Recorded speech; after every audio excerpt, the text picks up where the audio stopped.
Bienvenidos a Trascendi. Hoy nos acompaña Rodrigo Flores. Rodrigo es coleccionista privado, es anticuario, es consultor y director de El Palacio de Hierro y podría seguir diciendo muchas cosas, Rodrigo, pero me interesa hacerte una pregunta. Bueno, la primera de algunas que te voy a hacer. La primera es, Rodrigo, ¿cómo y cuándo nació tu gusto y tu pasión por coleccionar objetos? Bueno, mi recuerdo más lejano que puedo traer a mi mente hoy, yo creo que tendría como 8 o 9 años, cuando me llamaron la atención los objetos del pasado. Yo vivía en un lugar muy pequeño, en San Luis Potosí, entonces no había tantos objetos como yo quería, pero todos los que había que me interesaban ya los había localizado. Y ahí creo que nació mi primer interés por objetos diferentes o que tuvieran mucho tiempo, o como yo digo siempre, que tuvieran algo que contar. Mi segunda pregunta es, ¿cómo relacionas la trascendencia con la historia o historias que te han contado esos innumerables objetos a lo largo del tiempo? Fíjate que es una pregunta muy curiosa y diferente. Para mí, la trascendencia de un objeto va mucho más allá que el valor que pueda tener económico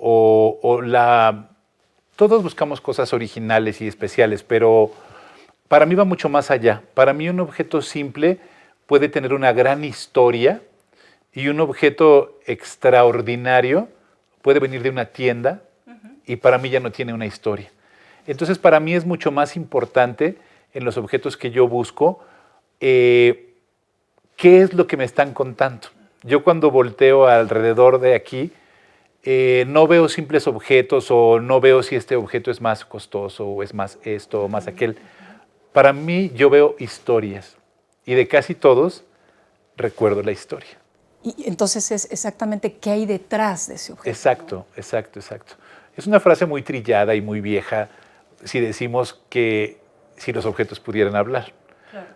Pero yo la pienso muchas veces. Si este objeto o tal pudieran hablar, ¿quién nos contaría, no? Pero es que es cierta, es totalmente cierta.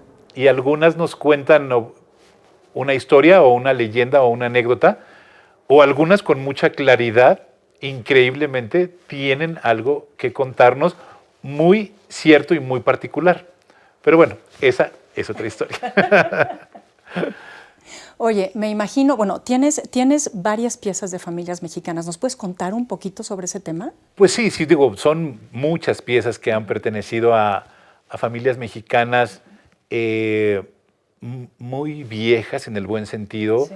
Familias como muy legendarias para la historia, inclusive de México, pero insistiendo en lo que conversábamos hace un minuto, para mí la trazabilidad de esa pieza que perteneció a una familia que puede ubicarse muy fácil en la historia de México, pues es un valor extra, porque al final es una referencia histórica, ¿no? También incluso la vida misma o la vida cotidiana de esa familia.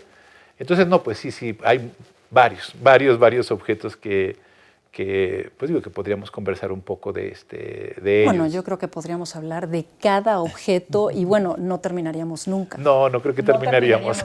Por lo menos no ahorita. ¿Hasta dónde te has ido a buscar cosas, Rodrigo? O sea, ¿en qué países, en qué ciudades? Bueno, pues mira, digo, por traer 3 ejemplos o 4 para no abrumarlos, pues en Estados Unidos en muchas ciudades.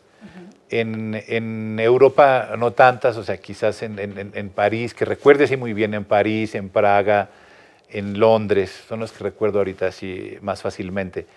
Y algunas pocas cosas, pero a mí me gusta mucho Asia, entonces hay algunas cosas que he comprado allá, porque para mí, aunque estemos en un mundo globalizado, sigue siendo mágico el pensar cómo esas piezas llegaron hace 100 o 150 años allá. Hoy parece muy sencillo, pero que esa pieza se moviera de Londres o a París a Batavia o a Yakarta ahora en Indonesia, pues me parece muy relevante. A lo mejor es muy simplista mi reflexión, pero me parece muy relevante y vuelvo a pensar lo mismo, ¿no? ¿Qué debió suceder para que esa pieza hace 150 años llegara allá? ¿Tú dirías que París fue la cuna de la moda? Mira, es otra anécdota interesante. Hace muchos años compré un libro de historia de la moda de los años, que había sido escrito en los años 30.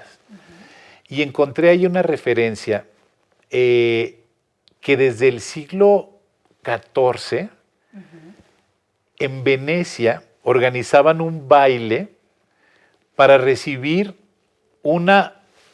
no recuerdo si era una o unas figurillas que traían la representación de los últimos trajes que estaban presentando algunas modistas. Digo, no había casas de moda en el siglo XIV, XV, pero había algunas modistas. Y me sorprendió el que para los venecianos, que aparte eran muy cosmopolitas y muy sofisticados, ellos estaban dando por sentado que París era el origen de la moda. Tanto que organizaban ese baile o esa celebración para recibir estos figurines y poder todas las señoras ver la última moda de París. La última moda de París. Así que se me hace increíble que desde entonces hubiera ya una referencia, aunque sea muy primitiva, de que ahí había algo que ver. Había algo que ver hablando de la moda, ¿no? Y fíjate que precisamente hablaste de modistas. Entonces, yo pienso ahorita en esta mujer, Rose Bertin, que dicen que, bueno, era sombrerera y modista de la misma María Antonieta de Austria. Y según, bueno, estuve investigando, etcétera, y dicen que fue, o la consideran como la primera diseñadora francesa. ¿Es cierto? Pues bueno, es cierto en cuanto a que ella estaba en un spot o en un lugar donde todo lo que hiciera la reina, pues todas lo que era visto y todas lo querían hacer. A veces es difícil el trazar en la historia a este tipo de personajes, porque al no haber, digamos, la única comunicación que pudiera haber habido era una comunicación impresa.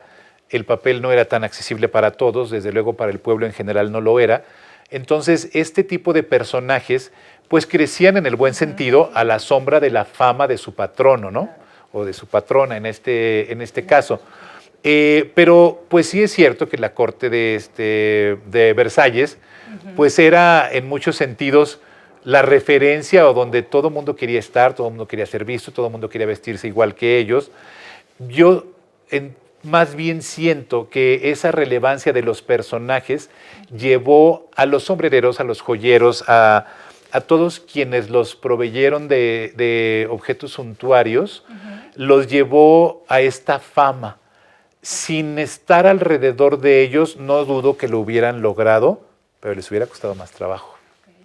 Entonces, yo creo que sí pudiéramos decir que sí fue una gran referencia, quizás de tiempos muy antiguos, pero por eso, porque estaba cerca de la reina, ¿no? Y de una reina como esa. Claro, por supuesto. Sí. Bueno, y precisamente, y ya nos explicaste algo de esto, entonces a lo mejor se habla de ella también como referencia de la llamada alta costura o el terminajo haute couture. Entonces, ¿nos puedes explicar a qué se refiere este término?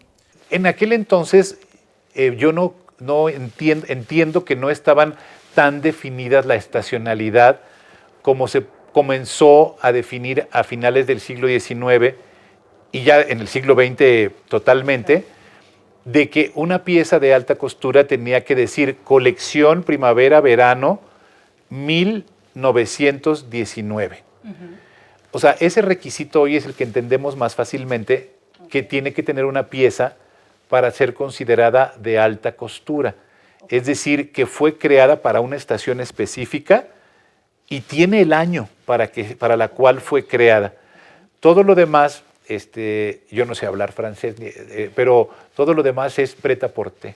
Exacto. O sea, todo lo demás puede venir de las mismas casas muy importantes, pero no se le considera alta costura porque no estuvo diseñado para la colección o primavera-verano u otoño-invierno de tal específico año. A veces la gente se confunde y piensa, como es de Christian Dior, es alta costura. Pues no. Christian Dior mismo tuvo el prêt-à-porter y tuvo Boutique Dior y otros esquemas donde ellos intentaban acceder a otro público, porque finalmente el público de la alta costura, pues de la realmente alta costura, es un público muy, pues, pequeño. Muy pequeño. Selecto, ¿no? Sí, Muy sí. selecto. Entonces no cualquiera podía darse el lujo de comprar un vestido de alta costura, ni la casa o la maison podía sobrevivir solamente con la alta costura, a menos que fuera una casa de alta costura muy pequeñita y muy de nicho, claro, y que les era suficiente. Pero la mayoría intentaron incursionar en el prêt-à-porter ya en el siglo XX. Pero para antes, para lo que conversábamos del siglo XVIII, la alta costura yo la definiría, cuando no se conocía el término, okay, como un traje diseñado ex profeso para una ocasión, ajá, una gran celebración, un baile de disfraces, una ceremonia, y además tenía mucho que ver pues con la riqueza de los materiales. Claro.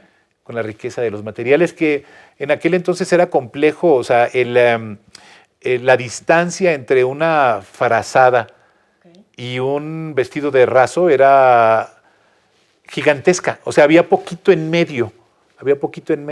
O te tocaba vestirte con ropa de colores muy sencillos, que tenía que durar mucho tiempo, que estaba generalmente ya muy desgastada, o era el extremo, ¿no? O sea, con gente que a lo mejor podía usar un vestido una sola vez. Y fíjate, ahorita relacionaste esto del término alta costura con las estaciones. Yo más bien pensaba que era una prenda, y lo dijiste, diseñada específicamente, y no tanto pensé para una ocasión, sino por alguna persona en especial, como un traje hecho a la medida, ¿no? Claro. Entonces, si nos vamos a través del tiempo y pasamos por los corsés, las enaguas, los sombreros recargados, las plumas, las cinturas de avispa, etcétera, y de repente llegamos a la sencillez, por ejemplo, de un Beau Brummel, ¿no? Esta sencillez así como extrema, como más elegante. Y luego también esta mujer, esta diseñadora alemana, Mutesius, que incluso habló de la antimoda, ¿no? O sea, algo como que te guste a ti porque te gusta, porque es lo propio, lo que puedes tú apropiarte, no necesariamente lo que ves o lo que hace una casa. Y luego viene Poiret, ¿no? Que le decían el rey de la moda y el magnífico. Y este hombre dicen que liberó a las mujeres precisamente del corsé y del fondo, que a mí me hubiera parecido sensacional que alguien me liberara de eso. Después de Poiret, Coco Chanel, simplemente el famoso LBD, ¿no? O el Little Black Dress. Ya cuando empiezas, ahora sí, cuando tú dices, cuando viene el menos es más, y el prêt-à-porter, cuando digamos que la gente puede tener acceso, ¿no? Mucho más acceso. O sea, incluso se menciona que este vestido negro es el modelo T como de Chanel, ¿no? Exacto, como el modelo T como de Chanel. Y hay una frase de Coco Chanel que me encanta, porque dice, parece que los diseñadores se olvidan de que las que van a usar los vestidos son las mujeres. Sí. Entonces, para ti, esta transformación, este cambio, digo, porque yo sé que eres especialista en moda, que puede ser interesantísimo, ¿qué significa para ti? O sea, ¿qué ha significado? Yo creo que, bueno, para mí particularmente como coleccionista, pues ha sido fantástico, incluso el poder tener, ver, comprar y compartir con la gente todas estas cosas u objetos que ahora resultan muy curiosos. Para mí ha sido muy interesante porque me ha permitido ver la evolución de la moda desde pues, las piezas más antiguas que tengo.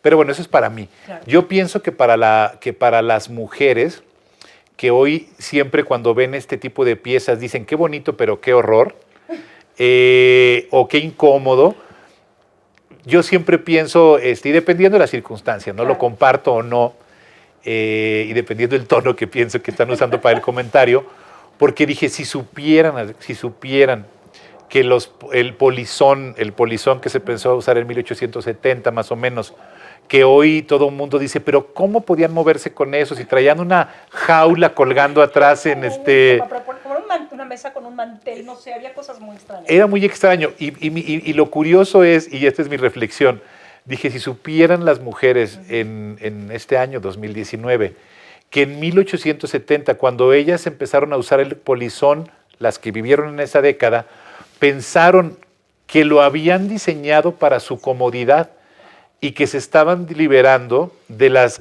crinolinas que estaban incluso construidas o con crin de caballo o con caucho o con metal. Entonces, hoy es curioso cómo dicen, hay un corsé o un polizón, qué horror, ¿no?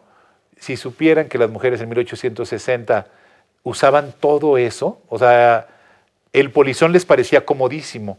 Y cuando se eliminó el uso de polizón y solamente quedaron 2 o 3 enaguas, bueno, ellas pensaban que estaban prácticamente desvestidas, ¿no? O sea, porque después de todo el aparato que habían utilizado sus abuelas 40 años antes, ellas se sentían comodísimas.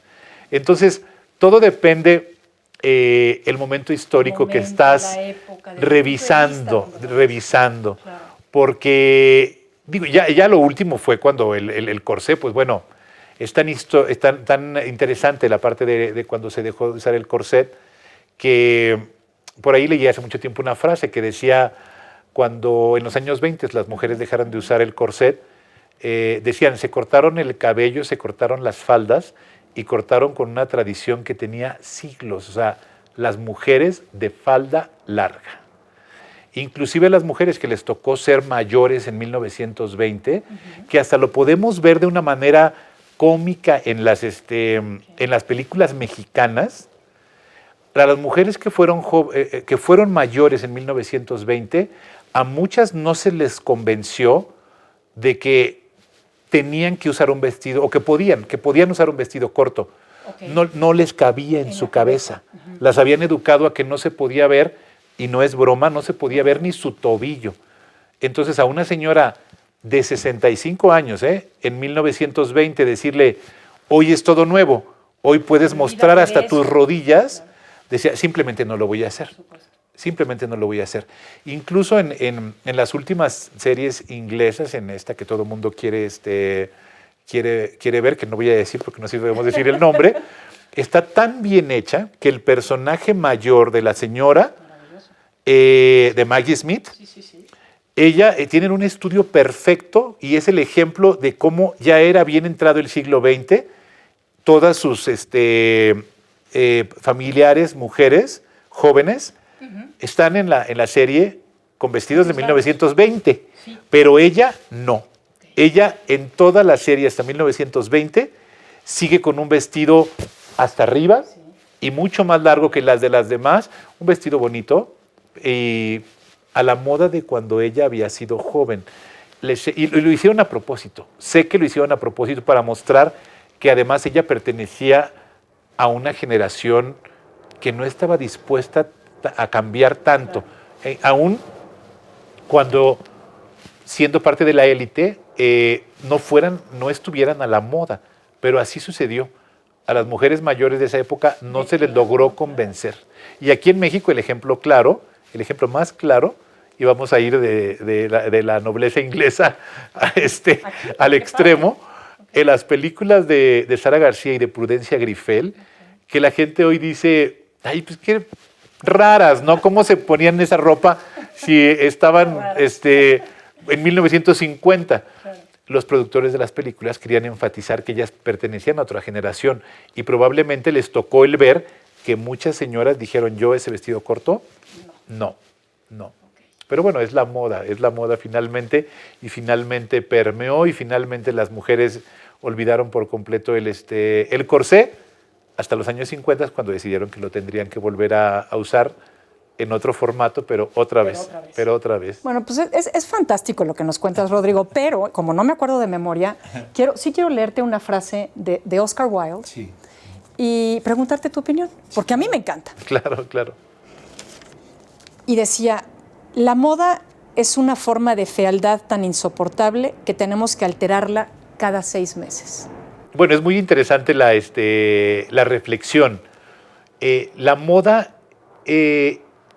Pues más que el que... bueno, es que quien nos hacía o quien hacía que se reformara, al final eran personas que querían vender. Entonces, la moda femenina a mí siempre me llamó mucho más la atención que la moda masculina para la colección, porque es mucho más cambiante.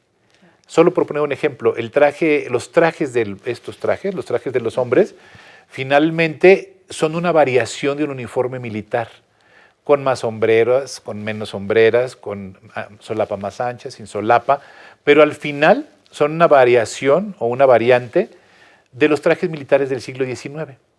Más entallados, menos entallados, y de ahí no pasamos.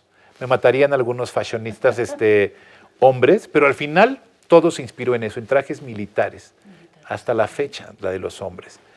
Y en cambio lo de las mujeres, que era un mercado más fértil para poderles vender inclusive más tela, pues al final era una actividad comercial en la que modistas, sombrereros, fabricantes de telas, fabricantes de materiales, fabricantes de flores, comerciantes de pieles, pues tenían un público ávido de estas novedades que aparte estimulaban con la producción, que se me hacía increíble, con la producción semanal de unos primitivos magazines que mostraban con figurines, algunos iluminados a mano, que mostraban las novedades todavía de París, ¿no? Las novedades de la moda. Y aparte es muy curioso porque en la moda siempre encontraban ellos la manera de cómo encontrar algo. Siempre yo digo que la moda en muchos sentidos fue la propuesta de lo contrario a lo que estaban viviendo en ese momento. Si la falda era muy grande, había que tener una falda más estrecha. Si las mangas eran estrechas, ahora había que hacer mangas de jamón, las grandototas, ¿no? Y siempre encontraban la manera de cómo fuera la etapa siguiente de la moda, consecuencia de la diferencia enorme que tenía la propuesta anterior. Tú dirías, hemos estado hablando de París y de los figurines, etcétera. Entonces, sí fue de la Ciudad Luz, de donde, digamos, de ahí fue pasando la moda a las otras grandes capitales ahorita de la moda en el mundo, que, bueno, estoy hablando de Milán, Nueva York, Tokio, Barcelona. ¿Y considerarías a México una capital ya de la moda? Es muy... Vamos a la primera parte de la pregunta, ¿no? Definitivamente sí, París fue, como lo platicamos, en muchos sentidos la capital de la moda. Dependiendo de qué década y dependiendo las reflexiones de cada persona que estudie la moda, podrían decir, no, en tal época o en tal otra, París dejó de ser la capital de la moda y fue Milán. Pero finalmente son opiniones. El punto es que la referencia hoy del mundo de la alta costura y donde todo mundo va, sigue siendo París. Sigue siendo París. Que también es cierto que el mercado americano convirtió durante muchos años a Nueva York como un potenciador de la moda originada en Europa y prácticamente en París, pues también es cierto, pero tampoco está mal. O sea, finalmente París daba inspiración para todo el mundo y quien podía compraba trajes originales. Quienes pudieron de los modistas del siglo XX y algunos de finales del XIX tuvieron casas en Nueva York, porque Nueva York era la referencia no solo para Estados Unidos, era la referencia para una buena parte de América Latina, para quienes no podían ir hasta ir a Europa. Claro. Entonces Nueva York era la meca y de ahí bajaban a La Habana, no sé, hasta mismo Veracruz y después de ahí hasta donde pudieran llegar al sur, ¿no? Pero finalmente París sigue siendo la referencia. Hoy sería mucho más difícil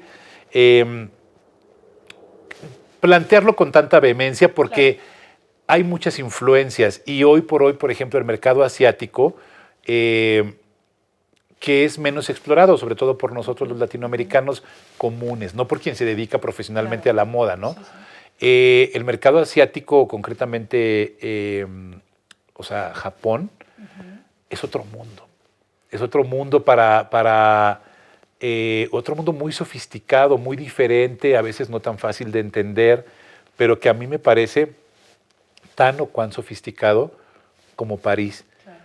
Pero pues a París le preceden cientos de años de fama, de prestigio, y los franceses son buenísimos para seguir manteniendo la referencia de que París es eso, la referencia de la moda hasta hoy.